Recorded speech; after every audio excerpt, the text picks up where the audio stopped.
Charlie Kirk was confronted by a student who claimed Trump is racist and slavery still holds blacks back. But Charlie flipped her story and left the crowd stunned. This is okay, Gigi, because it really is flushing out our different worldviews. You look at cops as if they're there to catch you and get you. We look at cops as they're there to protect and serve and help us.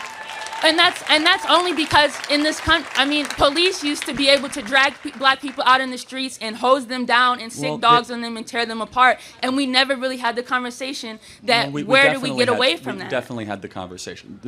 After George Floyd, the whole country blew up under the conversation. Okay. Yes, but it was a big standing on should cops be able to do this? It's almost as if when a black person is murdered by police or at the hands of the police, the gun, bullet that came from a police officer's registered gun. On average, how many times a year would you say a black person killed by police? I mean, at one point it was happening Unarmed. at least. Okay, if it was happening at least last year, it was going on about.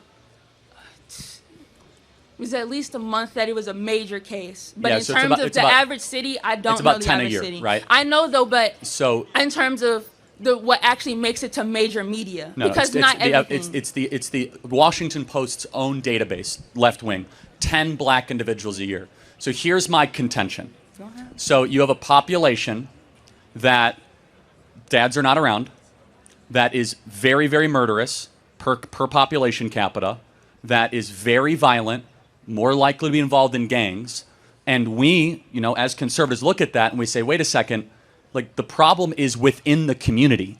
The problem is not the government. The problem is not the culture. The problem is not the history.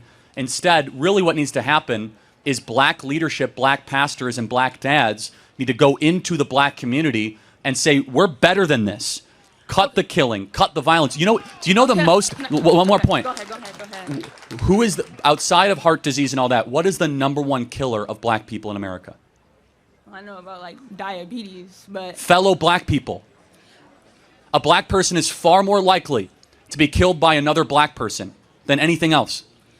Black people are a greater threat to their own people than any other community. So it's not like white supremacists coming into these communities and they're mowing down. It's black on black gang violence. But that's not, okay.